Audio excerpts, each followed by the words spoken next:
అయితే ఒక్కసారి మనం గమనించినట్లయితే మాత్రం ఏదైతే మొన్న మేము మహారాష్ట్రలో పర్యటించి అక్కడ గ్రౌండ్ లెవెల్ రిపోర్ట్ అని తెలుసుకొని ఏవైతే బీజేపీ పార్టీకి 110 స్థానాలు పైగా వస్తాయని చెప్పి నేను విశ్లేషించడం జరిగింది. 15 రోజుల క్రితమే ఆ విషయాన్ని పూర్తిగా నేను చెప్పడం జరిగింది. అదేవిధంగా 9 రోజులు మహారాష్ట్రలో నేను ఆ ప్రాంతంలో ఉన్న అనేక మంది పబ్లిక్ పాలసీ తీసుకున్నాను, వారి యొక్క అభిప్రాయాలను తీసుకున్నాను.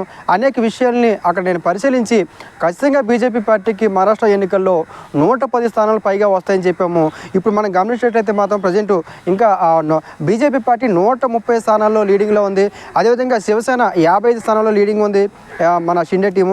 అదేవిధంగా ఎన్సీపీ పార్టీ అయినటువంటి అజిత్ పవార్ది 40 స్థానాలు లీడింగ్లో ఉంది. మొత్తం ఒకసారి మనం గమనించినట్లయితే మాత్రం 225 స్థానాల్లో మహాయుతి కూటమి ఇప్పుడు లీడింగ్లో ఉందని మనం చెప్పుకోవచ్చు. పూర్తిగా బీజేపీ పార్టీ అధికారాన్ని కైవసం చేసుకుందని కూడా మనం చెప్పుకోవచ్చు.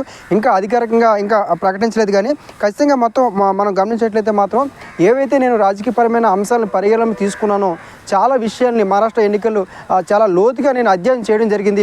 ప్రతి అంశాన్ని ఏ అంశాలు ఇన్ఫ్లుయెన్స్ చేస్తాయి, ఏ విషయాలు ఇన్ఫ్లుయెన్స్ చేస్తాయి, ఏవి ప్రభుత్వానికి వ్యతిరేకంగా ఓటుగా కన్వర్ట్ అవుద్దనే విషయాన్ని బాగా క్షుణ్ణంగా పరిశీలించి నేను చెప్పడం జరిగింది. కాబట్టి 15 రోజుల క్రితమే బీజేపీకి 110 స్థానాలు పైగా వస్తాయని చెప్పి నేను విశ్లేషించడం జరిగింది. 130 స్థానాలు రావడం జరిగింది. అయితే ఇంకా 130 స్థానాలు లీడింగ్లో ఉంది కాబట్టి ఖచ్చితంగా మరి ఇంకొక హాఫ్ అన్ అవర్ 1 అవర్లో మాత్రం అధికారికంగా ఎన్నికలకు సంబంధించిన అధికారులు ప్రకటించే అవకాశం ఉంది. కాబట్టి ఏ విషయమైనా సరే, రాజకీయపరమైన తీసుకున్న ఏ విషయాన్ని సరే నేను పూర్తి క్షుణ్ణంగా పరిశీలించి మాత్రమే నేను తెలియజేస్తాను. కాబట్టి అది విషయం మీ అందరికీ తెలుసు. కాబట్టి 130 స్థానాలు బీజేపీ ఇప్పుడు లీడింగ్లో ఉంది. కాబట్టి ఖచ్చితంగా ఇంకొక హాఫ్ అన్ అవర్ 1 అవర్లో మాత్రం క్లియరెన్స్ వచ్చే అవకాశం ఉంది. Thank you.